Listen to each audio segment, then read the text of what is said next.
Hello, everyone, and welcome to the Mountainside Podcast. Our guest for this episode is Brady Bell. He's the CEO and founder of Pure Spectrum, our main sponsor here at the Mountainside Podcast. We had a great conversation. I really enjoyed sitting down and talking to Brady today, and I can't wait for all of you to listen.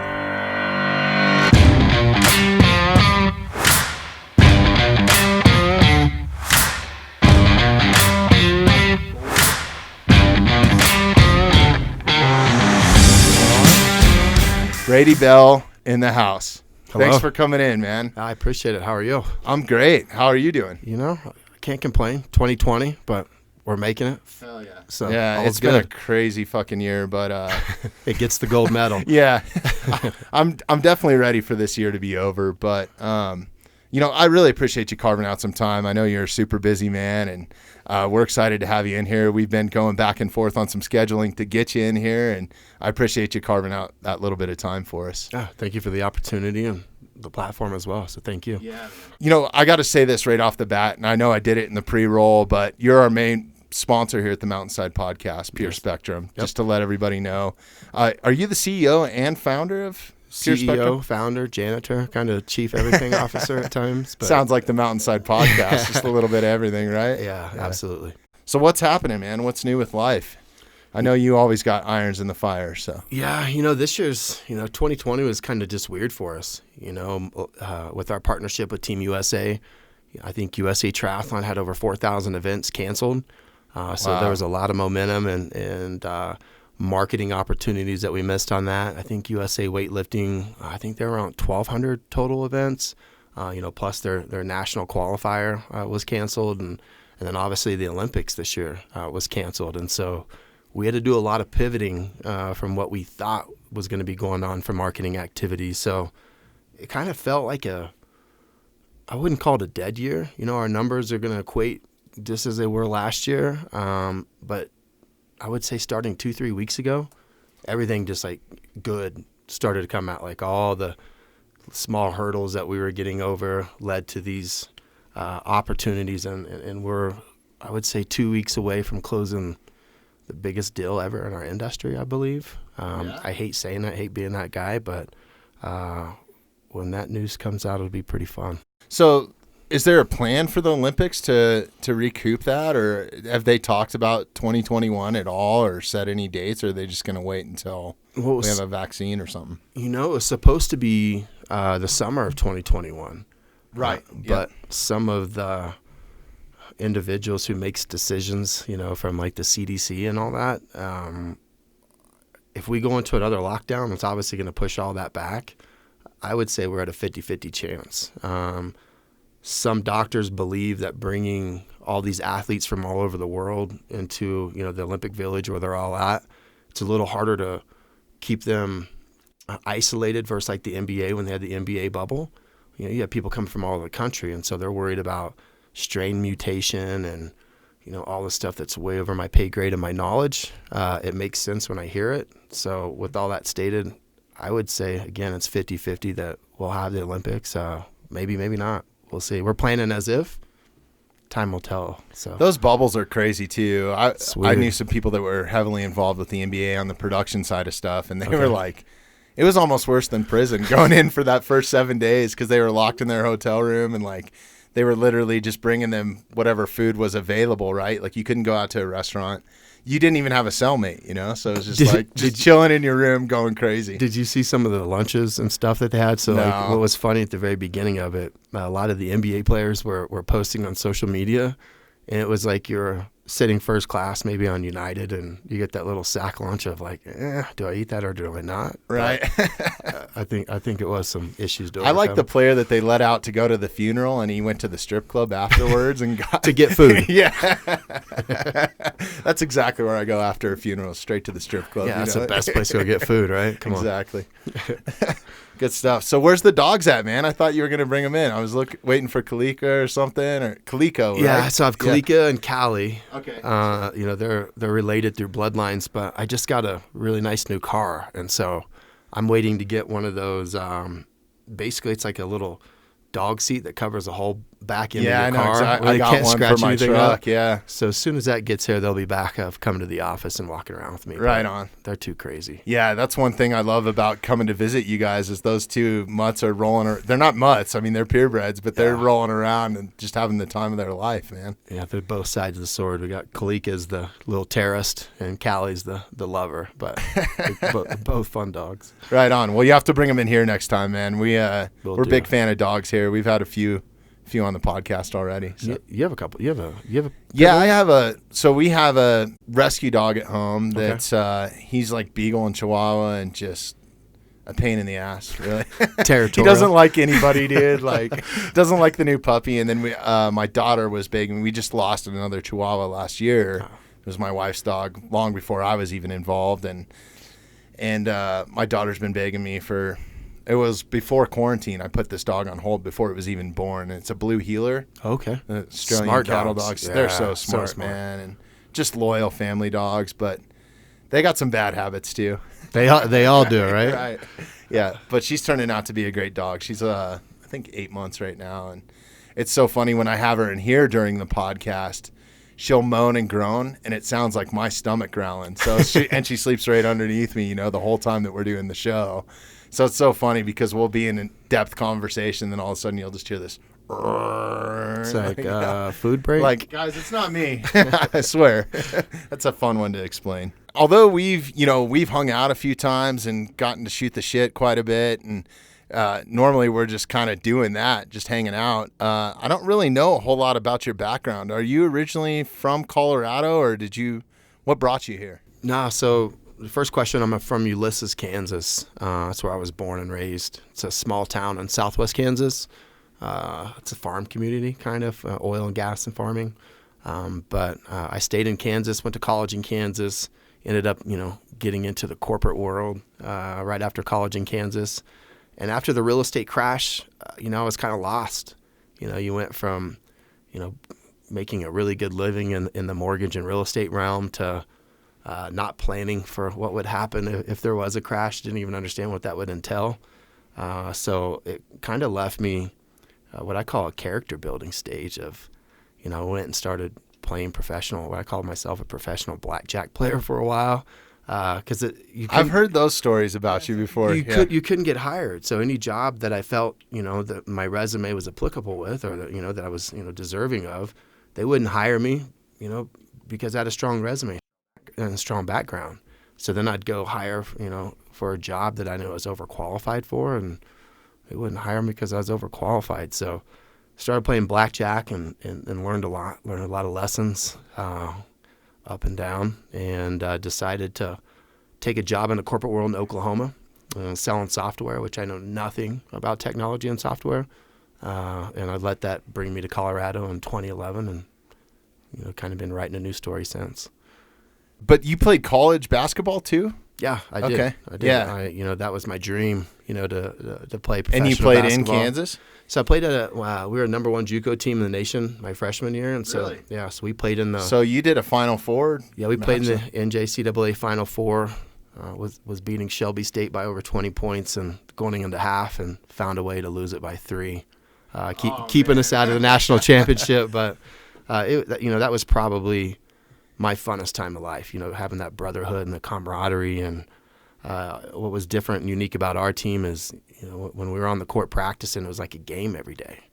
There was fights and, small debacles, but every day felt like a game. So when it came to game time, we were smaller and usually outsized, but we were tougher and, did all the little things better. So it was a good time. What was the catalyst for you leaving basketball, I guess? You played all 4 years? No, so I played 2 years, and just to be completely honest, it's like that was like my first time of getting some success. So my freshman year at one point in time is for like 4 weeks.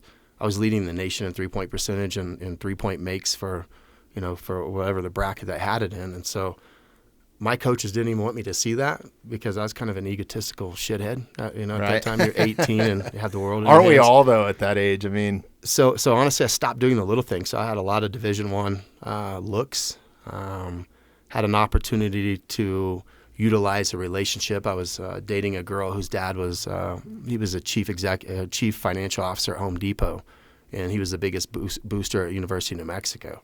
So I was going to sit out a year and, use that relationship to get to UNM. Unfortunately, that didn't happen. Made a few mistakes as a boyfriend that ended that. So that's what really started making me focus on school and, what was I going to do after? Because obviously that dream ended in those moments. Yeah. I think it happens to a lot of people, though. Yeah. It's like, you train all your life for one thing and you swing and miss. It's like, shit. Right, damn it. What's next? Here we go. So you go into a 9-to-5 job then, and real estate, you were in real estate and then it crashed in 2000, what was that, 2008, something like that? Yeah. So kind of something was a precursor to that. So, I was a pioneer with cannabis well before 2011. Okay. And so I was, may or may not have been doing things that I shouldn't have been doing. While I was finishing up college, got in a little bit of trouble, had a little more cannabis than you were supposed to have at that moment in time in Kansas, which almost led me to a significant amount of jail time. I was looking at a mandatory minimum of 4.5 years because I was in a school zone. Wow. So what sucked with that is now I had to carry a felony for a while. So I graduated school, had places that I could go work. They wouldn't hire me because you couldn't be insured as a quote-unquote felon at that time. Obviously, I got all that taken care of, and it's not on my record anymore. But what it made me do is think outside the box. My first job, because I couldn't get hired, had a double degree. I was working selling gym memberships. That was not my cup of tea. Obviously that fit who I am.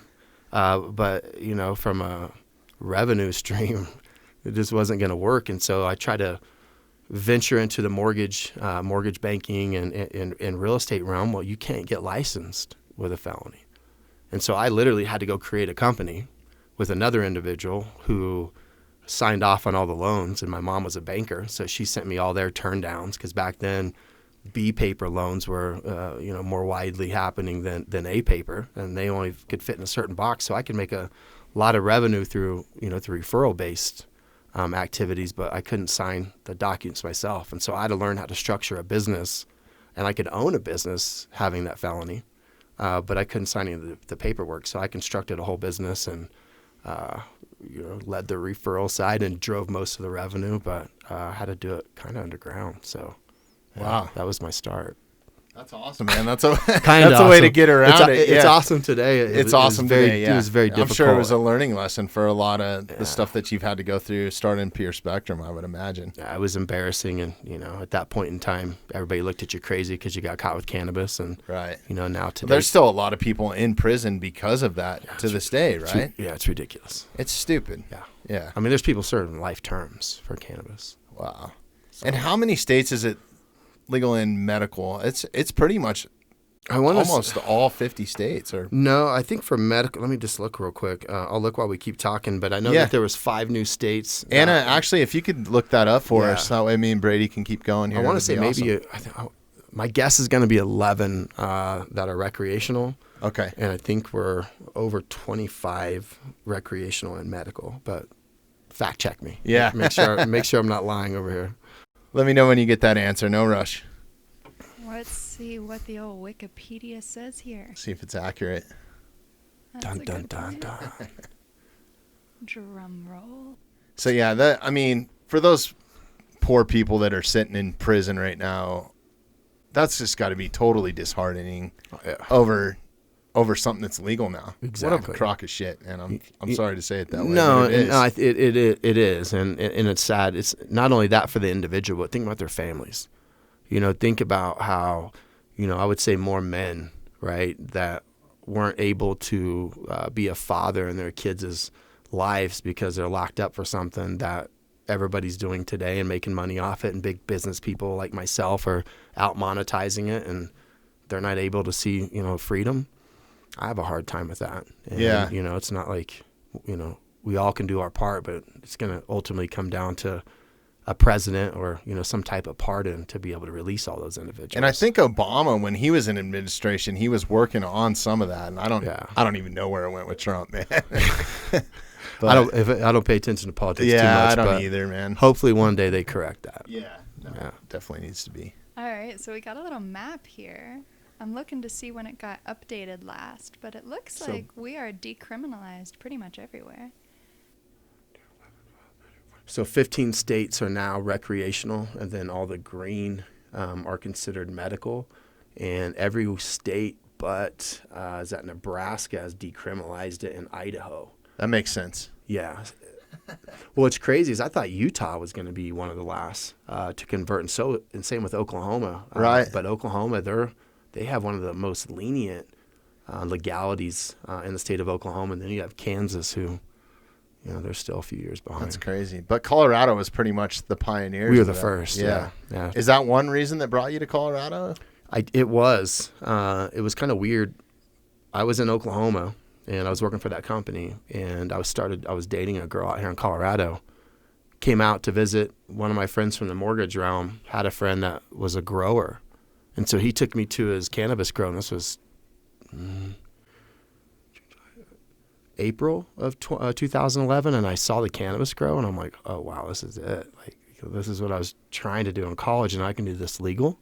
And so basically when I moved out here, I was still working for my old company.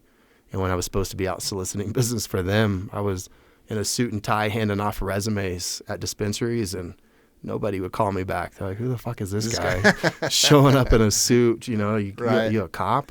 But I actually I left a very, good job, stable life for $10 an hour trimming cannabis in 2011. For a company. Well, we skipped a part though too. I got to circle back to this full-time gambling thing, because it's exciting, man. When you're up and winning, that shit's exciting. How long did you do that for, and how sustainable was that as a living? When I was doing it, if I was doing that now, I can make you can validate it with Seth and a few people that know me really well. Yeah, I win 7 to 8 out of 10 times every time I sit down at the table. Really? When I was playing then, I didn't have the disciplines, and I believe blackjack. I think you're at a 48.5%, where the house only has 1.5% advantage on you, and it all comes down to understanding. People talk about counting cards. Yeah, okay, there's something in that, but there's also runs and frequencies of the cards. So I started learning the frequency and the patterns of how the cards are coming out. And then it all comes down to timing, and basically you do or die on double downs and when you go big versus when you play minimums. But I did it for 10 months, and it got me through. It got me through life. There was, a couple times where I learned big lessons in that deal, and now I just do it for fun. And when I get it to a certain was it goal, strictly blackjack, or are you pumping money in slot machines? Hell no, absolutely not. That's like playing slot machines is the worst in the house. Forget about it. That's what builds casinos. Right. Yeah. So I do a little bit of sports gambling and blackjack, and that's kind of my entertainment. So yeah. No, that's all exciting stuff. So when you leave that from doing it for 10 months, what do you do to fill that void? I mean, is it? Well, I started working at that software company, and so what I did is I was in Oklahoma at that time, and I was like, I don't want to be in the state that long. So I just put a game plan together on how many months I'm going to be there, how much money I'm going to save, and just it was kind of luck. But they did a sales contest of whoever becomes a top seller can either go be a sales manager in Fort Lauderdale, Florida, or Denver, Colorado. And so I gave all my effort, and the girl that won, she had a family, so she didn't want to move. So they gave me the option, and I picked Denver. And here we are. Yeah. You like it here though? I love it. I love Evergreen. I mean, what do you think? What do you think about it? I grew up here, you know, and that's amazing. It was crazy. I may have told you this story before, but growing up here as a kid, as being a dumbass at 18 or 19 years old, this was the worst place in the world. I was never going to make it here, so I moved to Hermosa Beach, California. Okay. And that was all a blessing, man. Like I don't feel bad about any of that. I met my wife there. I had my first 2 kids there in California, but once they kind of came along, I was like, fuck, where do I want to raise my kids at? Yeah. And it's right here. So I came back, and I was fortunate enough to travel the world too prior to that. When I was living in California, I was working for rock bands. Okay. So I went all over the world with various artists. And where was your favorite place? Man, I got a few. I really enjoyed South Africa, like Cape Town specifically.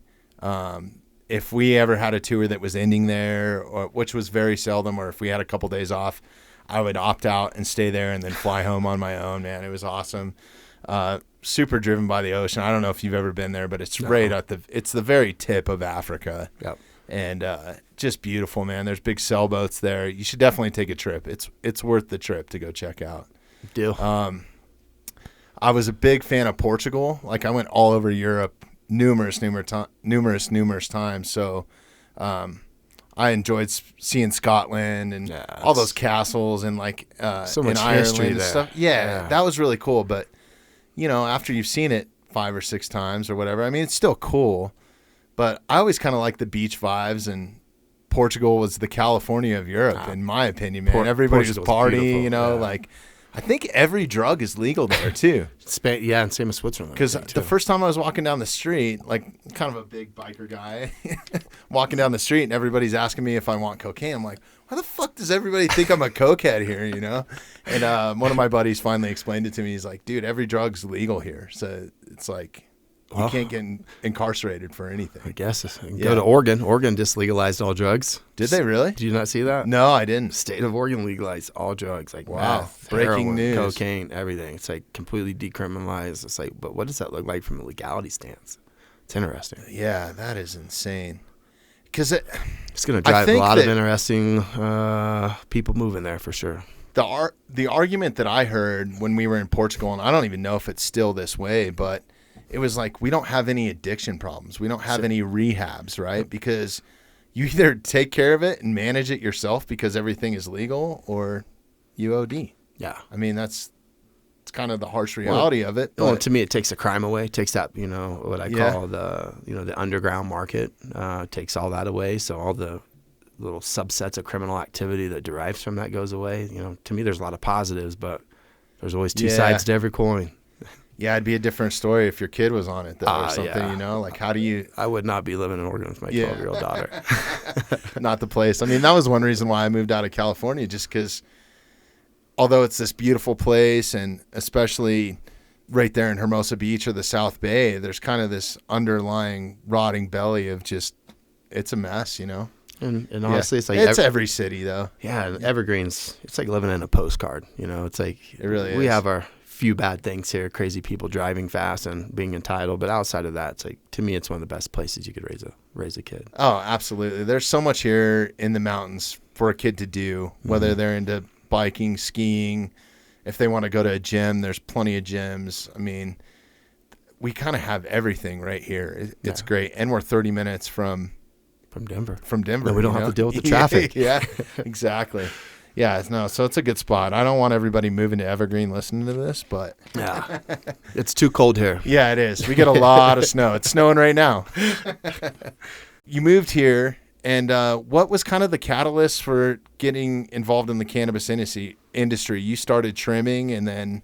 Yeah, so like I said, it was 2-3 months of submitting resumes, and then finally I got a email to go trim at Heartland Pharmacy. It's now Lightshade Labs. They're one of the bigger, more successful companies, and it was tough for me, for my ego, to go trim for $10 an hour. I remember that morning when I was supposed to go, I'm like, I'm not going to trim for $10, but it's like, I got to learn. I got to start from ground zero, and I think I trimmed for 2 months and developed it's used today. It's the seed to sell system that's used. That's one thing I love about you guys. If you can explain that, you'll probably explain it a lot better than I do.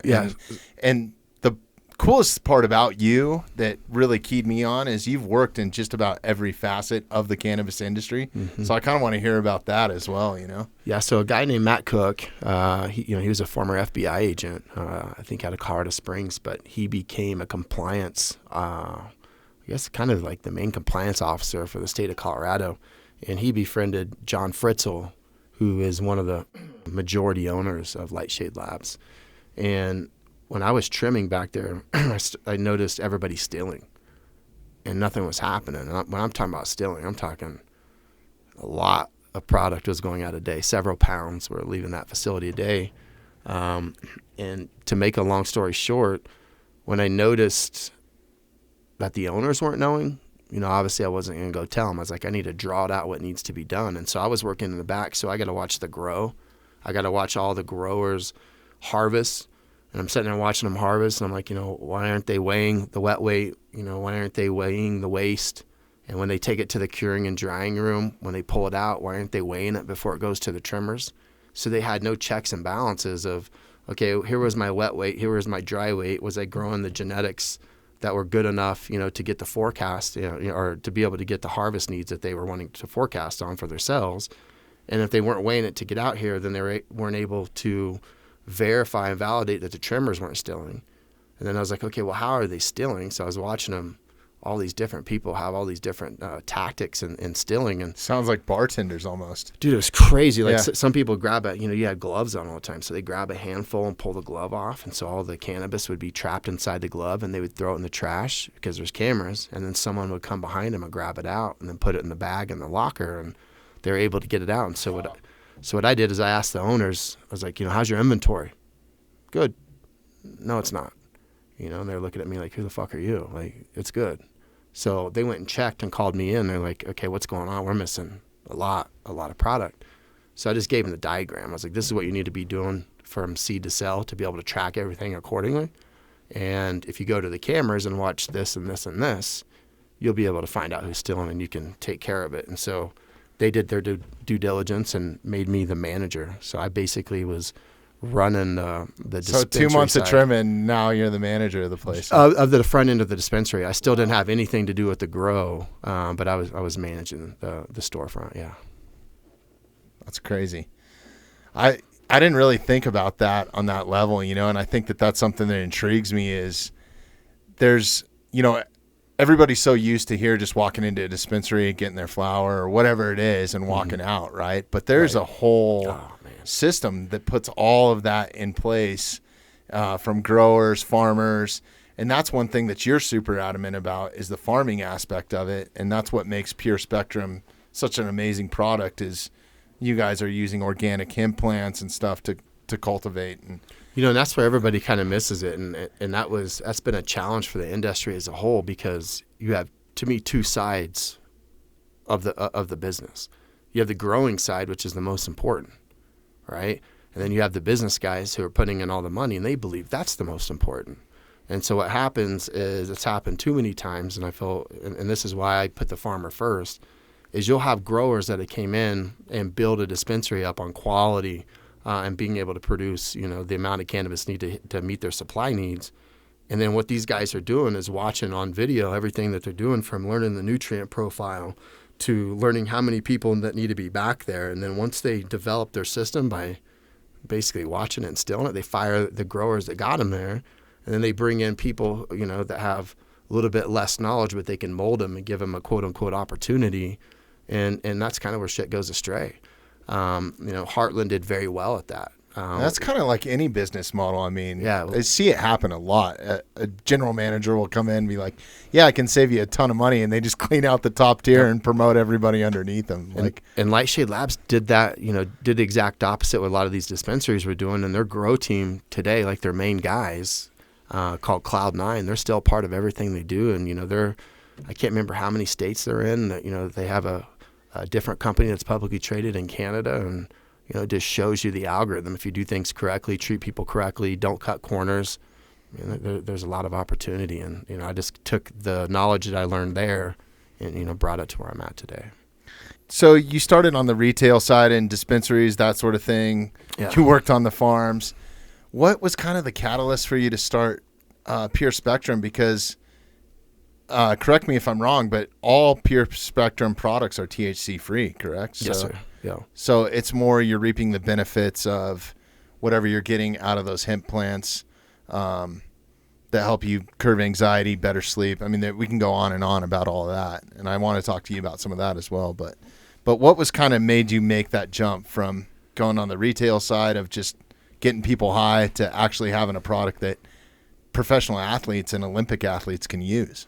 Yeah, so it was a combination of the two things. So I helped grow. It wasn't me. It was Heartland or Lightshade Labs has great ownership.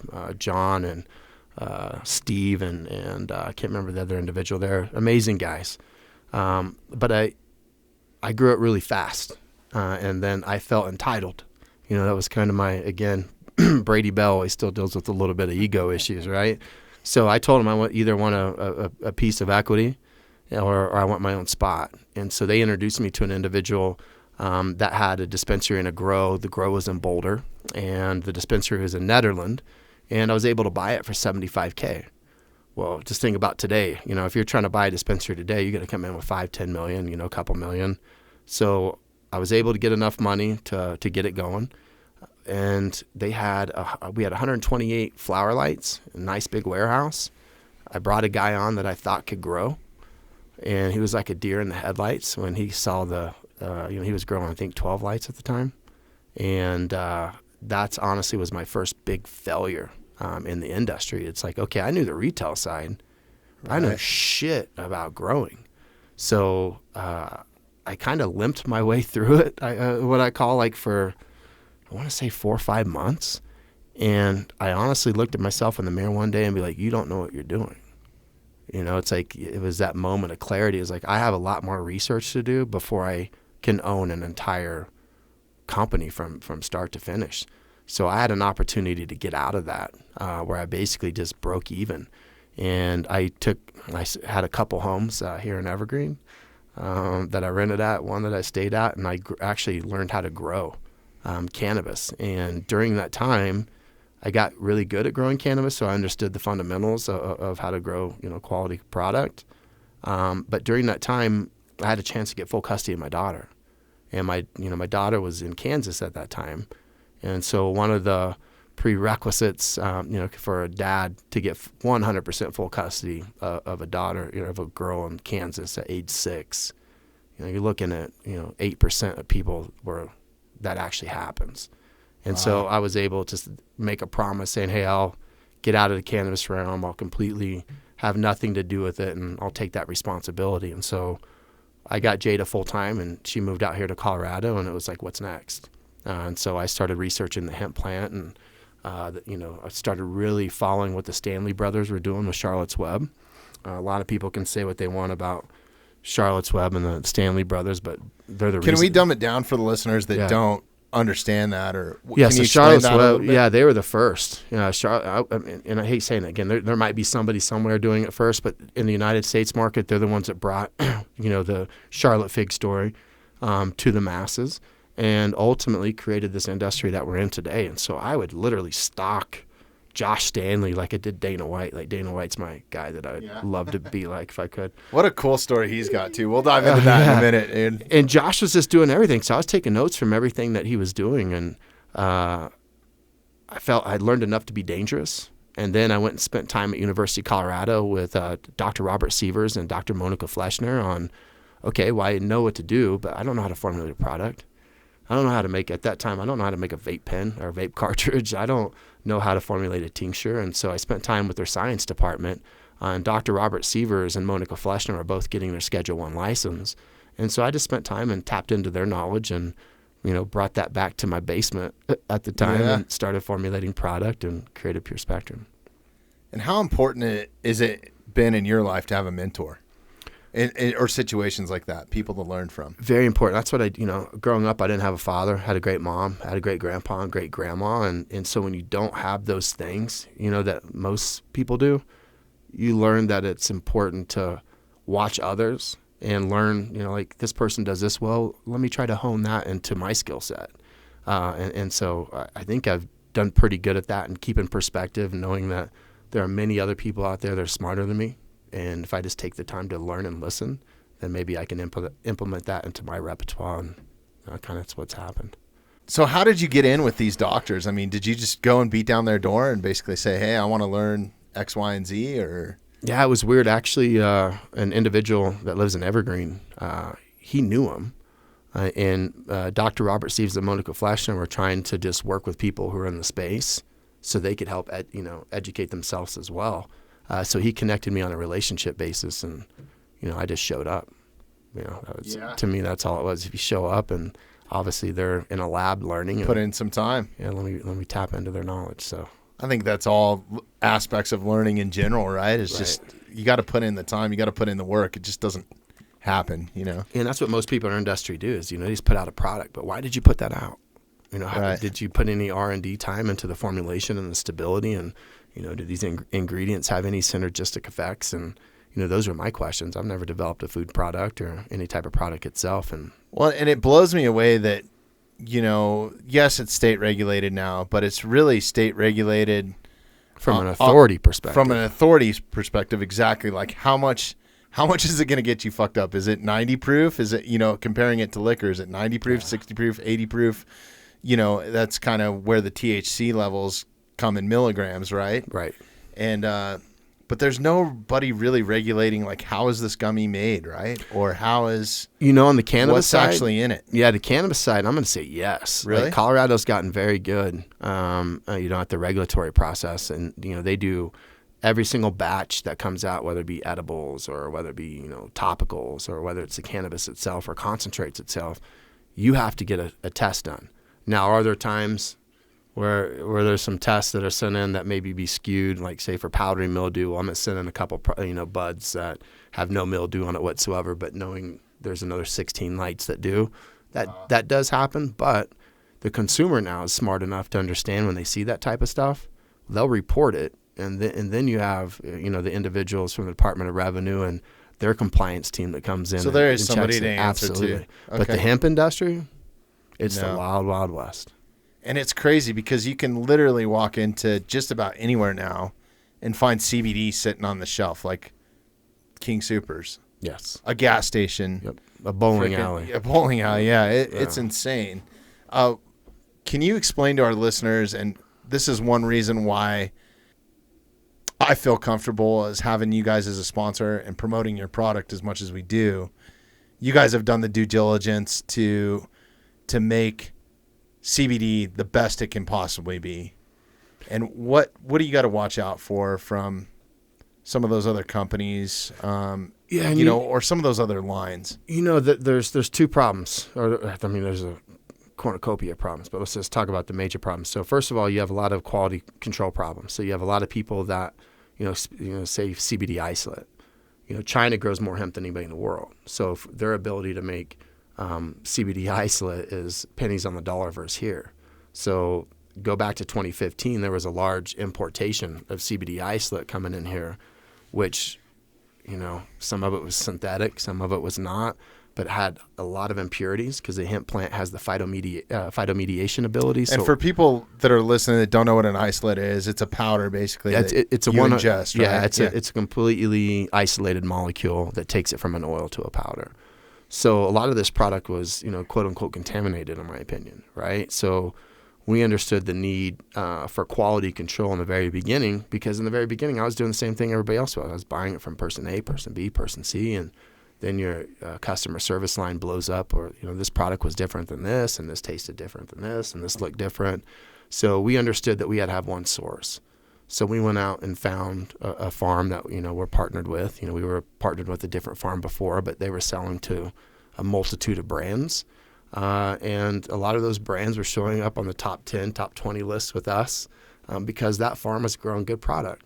So I found another company called Colorado River Hemp that they are moving to be able to be certified USDA organic, but all their practices are organic, right? So that's why we don't have USDA in our label like some of these other people do. There are some that are valid, and there's a lot that are not. But the thing that I feel that has allowed us to have strategic relationships and partnerships with the CrossFits, with, you know, being an exclusive CBD product to Team USA, I'll never say we're the best product, but I will say we have the best testing SOPs. You know, and our testing SOPs are probably 4 to 5x over what the average company does.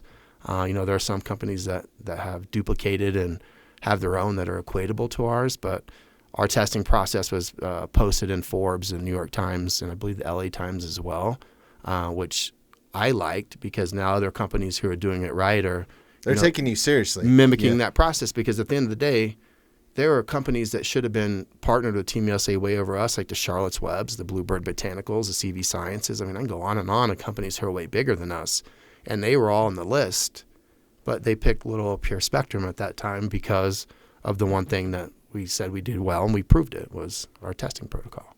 So what is that process then? You're taking it straight from the plant, and then it gets refined. and then it gets tested, or so it all starts at the farm, right? And so going back to, if people don't understand what about these farmers, are they like regular farmers that you would think of, like overalls, ranchers. Tractors, ranchers? Yeah. So the hemp plant anything that's in the ground, the hemp plant's going to pull into the plant, and then you have to deal, like if you're using pesticides, herbicides, insecticides, or any heavy metals or impurities in the soil, it's going to come up in the hemp plant, and then when you extract that oil, the parts per billion, for the impurities that are either pass or fail are going to be of abundance if things aren't done right. So we start by testing the soil. So before it's even grown. So our farmers do a thorough testing of the soil, and again, they bought a lot of acreage and land around where they're growing the hemp, so they don't have to worry about runoff, or they don't have to worry about cross-contamination from farmers who are growing corn, wheat, or whatever they're growing that are using that type of stuff. So that's, to me, if you start right, you have a better chance to end right. So we start there, and then our farmers are in their 5th year of their seed stability program, and their germination rate, their feminization rate, and their genetic profiling is being controlled and monitored by some individuals from Colorado State University. So we know our seeds are good. We know the soil's good. And so when they start growing, the next problem that a lot of farmers have to do is, these plants, a lot of them you can't grow to maturity because the THC starts to spike. So they have that down, with their genetics, because they're not playing the genetic game and, having 15 different strains are grown. There's a misconception too, and I don't mean to interrupt you, but a lot of times people think that you're harvesting THC from the same plants that you're getting the hemp from, and I'm confused on it a little bit as well. Does that happen? So let's answer your question first right there. So by definition, hemp and marijuana come from the same genus, right? They're the same family. By definition, the hemp plant, it contains 0.3 or less THC. The marijuana plant contains more than 0.3% THC. So if you're growing hemp and your plant spikes above 0.3, you now have marijuana and you have to destroy your crop. And there's farmers all over the United States that happens to, right? Yeah. So going back to our testing protocols, once the plant is ready to harvest, the first thing they're doing, every week they're taking a cannabinoid profile test to ensure the THC is where it needs to be. And they understand when it starts to spike. And so when it's harvested, they call in the Department of Ag from Utah and Colorado, because they're up in Grand Junction and pretty much right on the Utah-Colorado border. Some of their fields in Utah and some in Colorado. So they get that signed off on by both departments. So now we know that we have a product that's legal and verified, by both states. And then from there, it goes into the first pass of extraction, and it's tested again to make sure there was no contamination from the time it was harvested to the time it got through on their first pass. And then we decarb it. We winterize it, so we're removing the waxes, the lipids, and we're converting like the CBDA, which is the acidic molecule of CBD, into CBDV and making it active. Right now it's active and it's ready to be put into your body. But at that point in time, that's considered a broad spectrum oil. So there's THC in there. There's all the other cannabinoids, flavonoids, terpenes. To me, that's like the best all-around product. If you're looking at it from a whole, that's nature. That's what nature intended. Sure. But we have to remove the THC. And so there's a refinement process through, there's several different ways to remove THC. It's almost like a distillery. Comparing it back to alcohol, right? Yeah, it's kind of, you can do chromatography, which does molecular separation. There are a few other techniques that I won't speak about for IP purposes. Yeah. But we remove the THC, and for 2 years, most companies that were removing the THC, it was kind of doing away with all the other cannabinoids and a lot of the terpenes.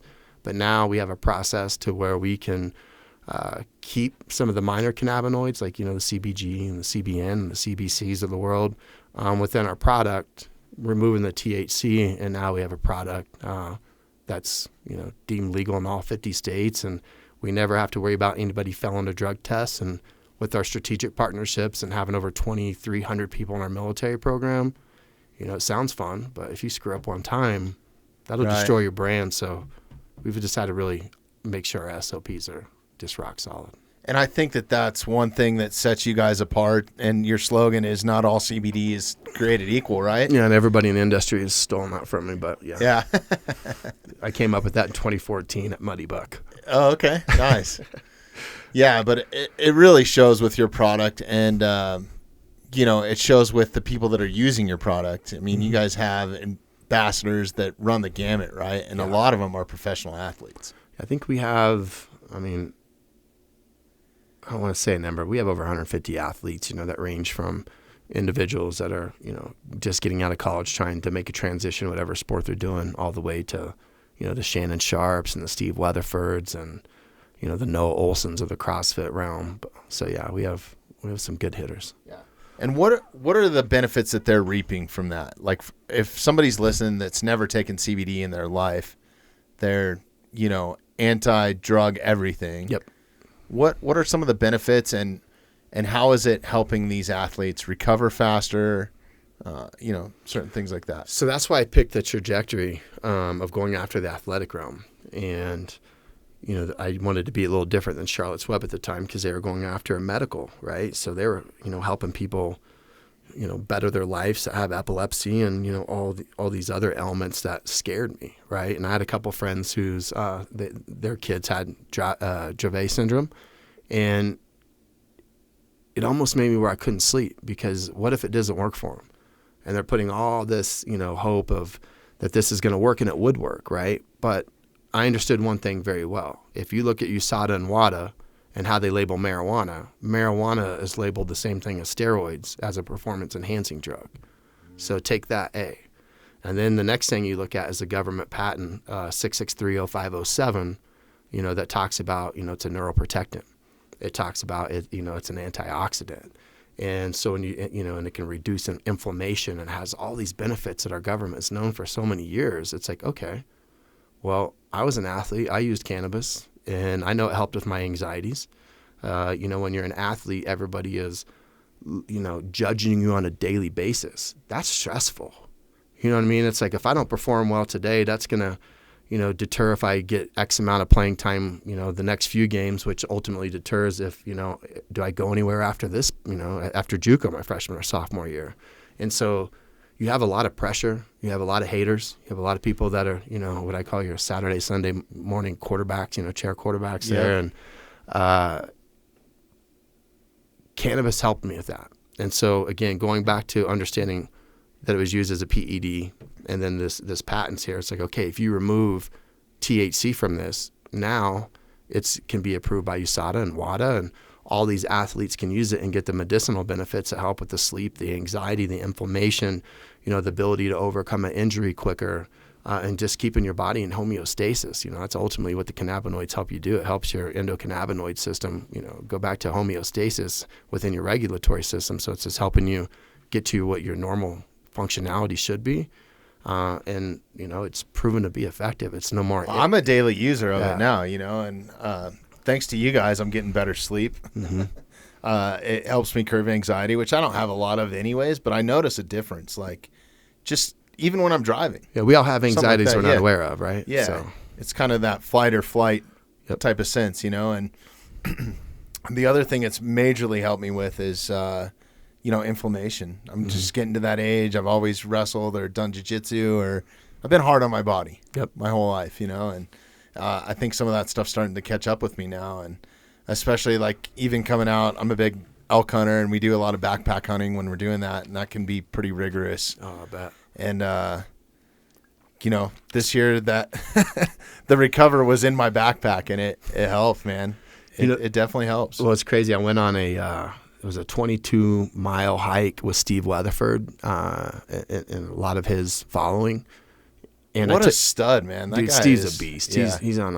He's just a good man. That guy is so driven to do the right thing all the time, and he has built a really good following. But making a long story short, a lot of those individuals that were there were from his church, and they weren't too keen on taking a quote unquote cannabis product. But that was one of the most brutal things that I went through. We did the 5 Peak Challenge in San Diego, and a lot of people do it in a week. We did it in a day. And I got to the point, and several other people, to where I couldn't take 2 more steps, and my legs were cramping so bad. So I was like, I know our product works. Let's try it. And literally, you put that Recover salve on, you're able to, to keep walking for another 30, 40 minutes without having any type of cramping. And it wasn't just for me; it was everybody that was there. And we went through two full containers of the recovery salve. Really? But it was just neat to see. That's the thing too. It lasts a while because I use it a lot at night. I'll use it on my hands because my hands, I tend to get joint pain in those, and then my feet and ankles, man. Yeah, but stuff's the shit. It works. Good job, man. I like it. Oh, I wanted to ask you. You've told me some crazy stories just about helping people that have serious medical conditions, and we're not saying that it's a cure-all for everything.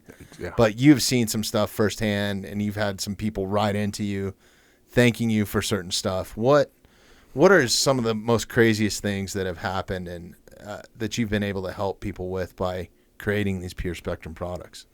Yeah, two that just stand off, and it's something I never let my team talk to customers about. Like, since we're sitting here just talking about it, I'll speak it out loud. But there was a lady from around here that was given 30 to 60 days to live. It was considered non-curable cancer, and her whole left hemisphere of her brain was completely covered, and it was basically the tumor was starting to create tentacles. Right. She went on, I want to say 5,000 milligrams of an extract oil, CBD extract oil that had a little bit of THC. She was taking that a day, which I don't know how you can, stomach that. But she's cancer free, and so she was able to beat that. And when I first heard it, I was like, is this another one of those cannabis stories? And then I actually got to see the brain scans and see it month over month over month, and seeing it shrink to not having anything, and she's living a healthy life today. That was crazy to me. I've also saw, countless, dozens upon dozens of kids and individuals that had epilepsy, that were having, multiple seizures a day. I won't put a number on it, but, too many to have a normal life, to live in a normal life. That's scary and having shit few, too, man. so, especially if they're a kid. Yeah, and I think another kind of cool one that's not quite those types of extreme elements. An individual was getting injections for his arthritis in his hands, and he had been doing that for, I think, 8 to 10 years of injections. Never tried cannabis, never did any of that, but started using, it wasn't even my product, it was another product, but started using, CBD salve, and he's no longer getting injections and bowling and, being able to tie his shoes normal, which, it's just seeing that type of stuff. It's like, now it's happening more and more, and all these other companies have got into it. If we could all combine our stories, we'd completely negate. Do you think that's why we're seeing so much of it on shelves everywhere? Yes, absolutely. And what are some things that, if you're an end user, what do you need to watch out for when you're buying something? First of all, obviously read the labels, right? Yeah, and you got to do your research, but the thing with in our industry, there's so much bullshit. I know. There's so much pay-to-play CBD rankings. So you can Google a website, top 20 CBD oils. I'm going to make up a number. Probably 8 or 9 out of 10 of those top lists are paid for. So you get a company to pay $5,000 or more to put together a list of 10. And, you'll see a company you've never heard of in the top 3. I'm in the industry. There's sometimes I've never heard of them. And then they'll put all these reputable companies behind them. And so if you're a consumer and you don't understand that's going on, you're like, oh, this company's solid. They're number 2 on this list. It's like, actually right. just don't always believe Google people, man. Right. So it's, to me, it's just, first of all, you got to verify that, you're able to validate their sourcing, and then, verify that they have testing results, on their website. And, there are a couple internal industry regulating companies like the Hemp Roundtable. That was going to be my next question: is who's regulating it and saying because essentially you could go out and buy something that says CBD on it. It might not have shit in it. Might not. There's a lot of people that just like on Amazon say hemp oil, and they're not lying. It is hemp oil in there, but it's not full of cannabinoids. It's not hemp, rich cannabinoid hemp oil. But and it kind of goes back to you get what you pay for. Yeah, but there's a couple companies, actually one here in Colorado that tiers more to, the people that are introductory buyers, because, 91% of the United States don't know what CBD is. So as that grows, there are a lot of people are going to buy on price point, and, they're a good company and they have a low price product, and I respect the heck out of them. They have a good product. So it's not always about pricing, but again, it's like, you see some people, claiming they're part of the Hemp Roundtable. That's awesome. That's an industry thing. It's pay to play, but there are quality companies within that organization and within that, what I call a certification.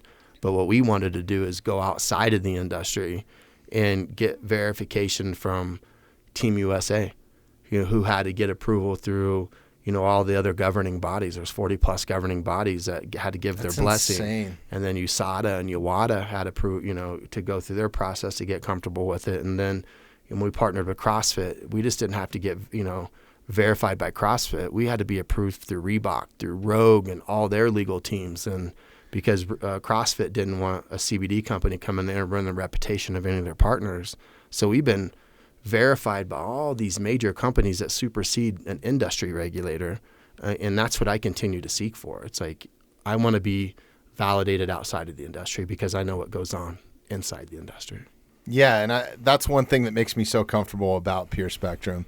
And, you guys have some stuff that's at a really good price point. I mean, you guys offer an array of different products, and I want to thank you, too, for this episode. You guys have doubled our code. Hey. So what's your code? It's TMS, and it went from 10% to 20%.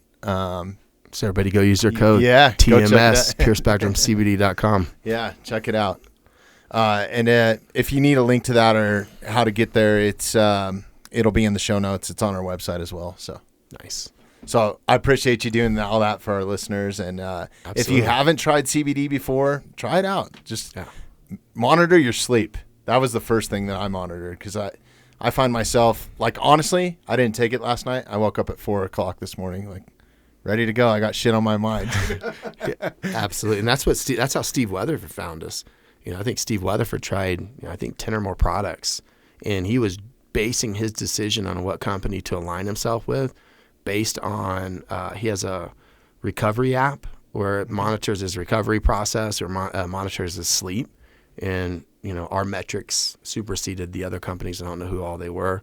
But again, it's like I see proof's that in the pudding too. When you monitor it and measure it, it's interesting. I have one of those Garmin watches that's GPS and all that sort of shit. But one of the things that it does, if you wear it at night, it monitors your sleep and what type of sleep you're getting, whether you're in a REM state or deep sleep.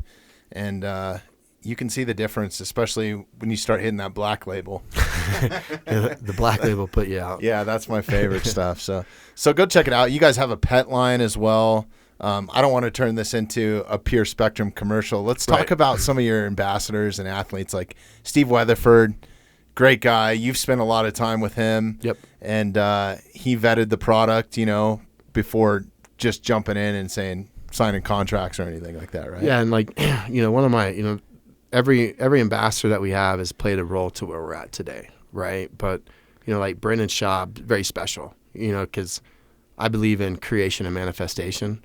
I had no idea how to get a hold of Brendan Schaub. And what I would start doing is trying to figure out how to bring them into my world. And so I'd draw a triangle and I'd be like, if I could have my product associated with 3 people, who would it be? Joe Rogan at the top, Aubrey Marcus on the left side of the triangle, and Brendan Schaub on the right side of the triangle. And I would email them all. No response. Like, who the fuck is this guy emailing? Right.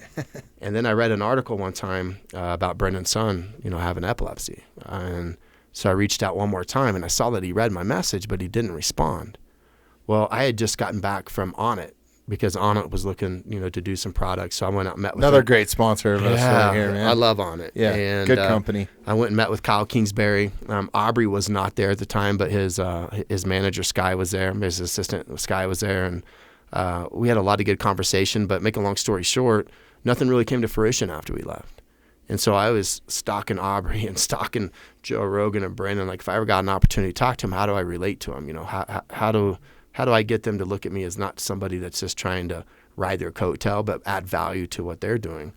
And so I reached out to Aubrey and I was like, hey, I'd like to consult with you. You took a company from 0 to 100 really quick. I think they went from like no revenue to 20-30 million revenue in a year overnight. And they got outstanding products. I think that's a big part of it. And so I asked him kind of, will you mentor me? And so it's $1,000 I paid him for 1 hour. Really? And I asked him a lot of in and outs and some of the growth pains and successes that he had. by the end of the conversation, he's like, we're not ready to do something because our legal department won't let us move on it yet. But let me introduce you to Brendan. And Brendan's looking for a company to partner with. And I'm like, this is weird. Aubrey, Brendan. So I had a conversation with Brendan that night. 2 weeks later, I was out in LA meeting with him at a coffee shop. And within a month, another Colorado boy too. Yeah, and cool. He's an equity partner, so he owns 10% of my company, and he's done so much for us. And so what he's done for my company, he's one of my favorite affiliates that we have. But again, all of them have had a piece of where we're at today. That's great. Let's talk about some of the UFC fighters, and specifically Megan Anderson. She's got a big fight coming up, huh? Yeah, they just Amanda Nunes pulled out. Oh, she did. I didn't hear that news today. Yeah, so she had some medical issues, but I'm really excited to see that fight. I think it's kind of like the Holly Holm, Ronda Rousey fight, where it's kind of the changing of the guard. And Megan's only been fighting for like 7 years. So for her to get from where she's at to where she's at now, it's incredible. And I know that she sparks and knocks out grown men in the gym. And so she's not only a great athlete, she's a great human being. And to me, she's one of those individuals that's a true representation what this product can do. We all have gone through, or a lot of us have gone through some trauma in our childhood that have ultimately affected, some of the things about us as human beings. And she's been able to overcome those and to get to where she's at. And, you couldn't have a better. She's one of those people who can't have a better representation than Megan. I love her. Yeah, she's so humble, super nice. I'd love to have her on the show sometime. If she's listening, we want you, Megan. So come talk to us. But who else do you guys sponsor? You're big in the CrossFit. Yes, we're big in the CrossFit. And so just looking up here, we have Bethany Shadburn. She's awesome. I think she was a top 10 finisher last year. This year they had it a little different. They just took 5 women and 5 men because of COVID. But we have Kinsey Riley. We have Noah Olson. We have Jen Smith. Jen Smith is another one of those individuals, great representation. And Christmas Abbott, she used to be Abbott in CrossFitting or being a CrossFit, but now she is kind of taking that to being on Big Brother and building a brand within herself. But yeah. And you guys just signed a hip hop star, right, or something like that, or so upcoming hip hop guy. NK. And I've been working with him for about 1.5 years. And I'm actually going to be doing a full discussion on this tomorrow, because we've had a couple people reach out to us. Every artist has gone through some stuff. Like, artists are unique people, right? Like, let's take Eminem, for instance. I'm not comparing those two, but let's take Eminem. Nobody in the world, when Eminem was just getting started, was really respecting, what he was doing in his personal life. And, everybody was making judgments on who he is. And now it's like him and Snoop and all these people, they're legends. Right? So when I look at recovery, I look at it from a 360-degree stance. It's not just athlete recovery. And NK, I've been mentoring him for a little over a year, almost 1.5 years now. And he and I have a lot of the same things we went through as a childhood that have ultimately affected, our mental health at times. And cannabis has helped me overcome that. And so we had a couple people that were kind of thought that was distasteful by having an artist that is very open with some of his struggles. And at the end of the day, the athletes deal with these same struggles. They're just performing a different sport.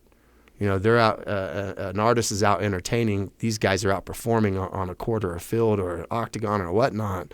But we're going to really define what recovery means to Pure Spectrum. And, that's been a part of who I am. I have 2 whys, athletically and again, what cannabis did for me from some of my childhood trauma.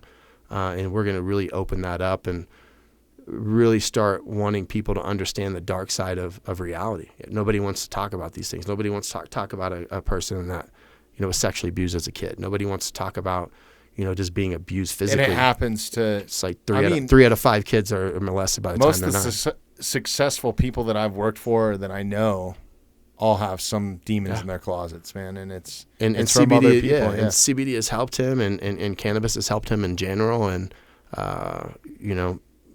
it's time to really open up that audience and let them know that they're welcome within Pure Spectrum, and we support them, and it's not just we're your tell supreme their athletes. Exactly. So that's great. You've had a ton of success, self-made and failures. and failures, but that's part of it, right? It goes hand in hand. What do you have some suggestions for somebody that's just starting their own business, whether it's in the cannabis industry or not, and some hurdles that you've had to overcome, or just some good advice? Yeah, I mean, everybody wants a path of gumdrops and rainbows, right? And the path of least resistance. And, especially like at Pure Spectrum, it's always been a challenge. We started in a basement. We had very little funding to start because you're selling blue sky, right? So I didn't want to go out and get investor money on blue sky. And, we had some good people fall out of our organization who will be kicking themselves in the ass later on that they didn't make it through. You always hear it's too hard. Well, no shit. Like if this thing about Michael Jordan and Kobe Bryant and all these individuals trying to be the best, do you think it's easy? No. And like for us in the cannabis realm, we had to battle banking. I've been kicked out of more banks than nightclubs. That's my joke I always use. Credit card processing, they were holding our money for 30 days. Not having consistent supply chain. So when we took off in CrossFit and our business grew 1,000% in 10 months, do you think? All of a sudden you got to provide it.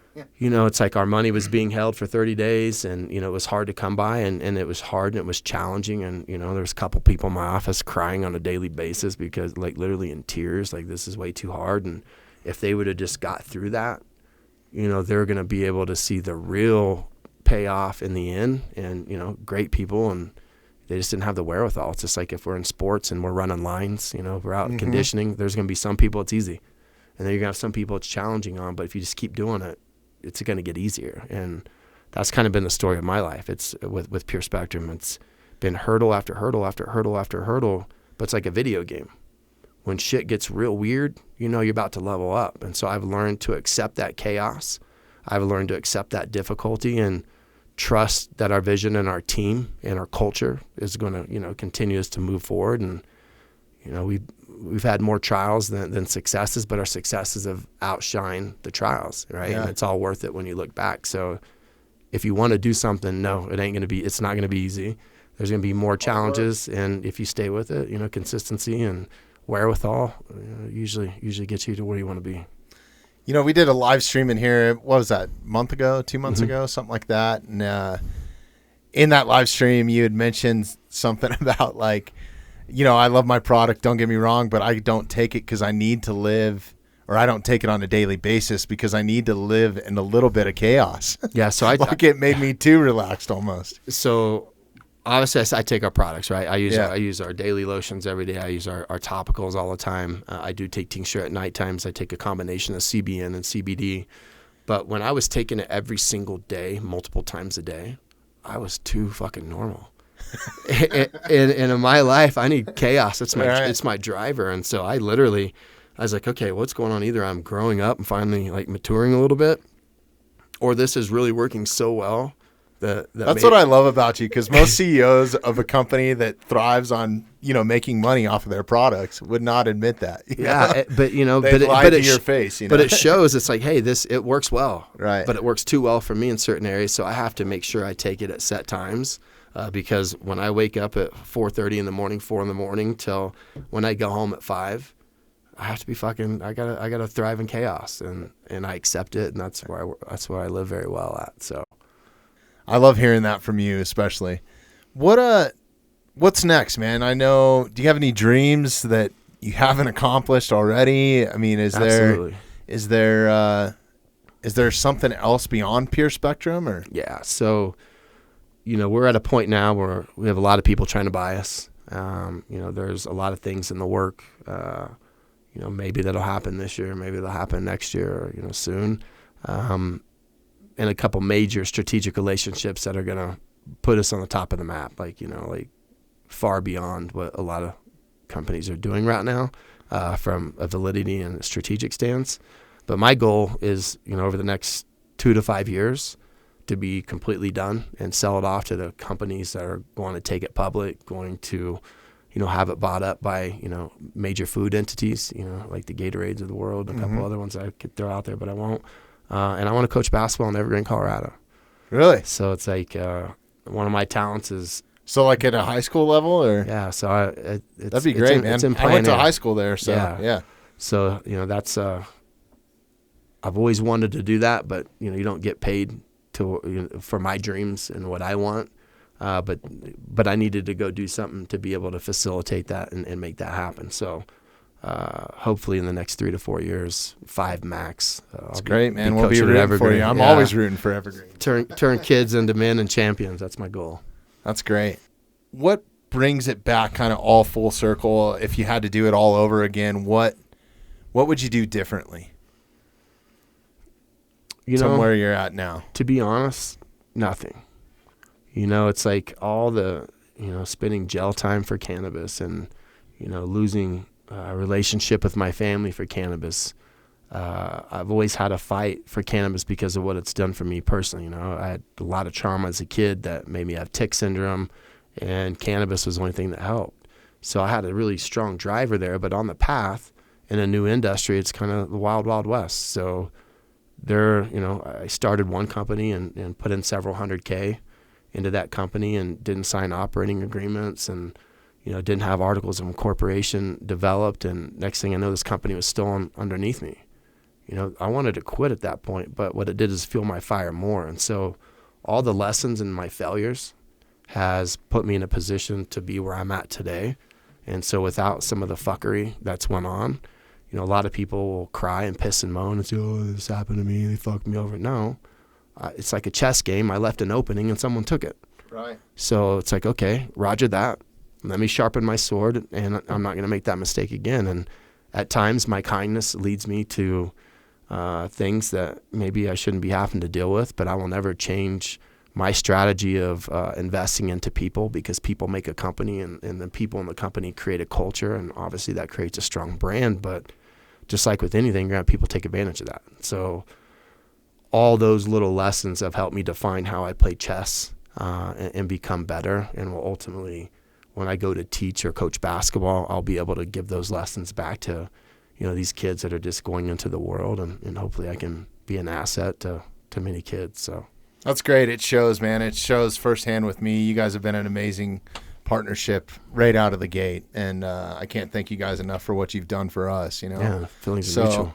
So yeah, we are excited to have you as a sponsor, and we will continue to as long as you own the company, I guess. But you got to give me a heads up. Well, yeah.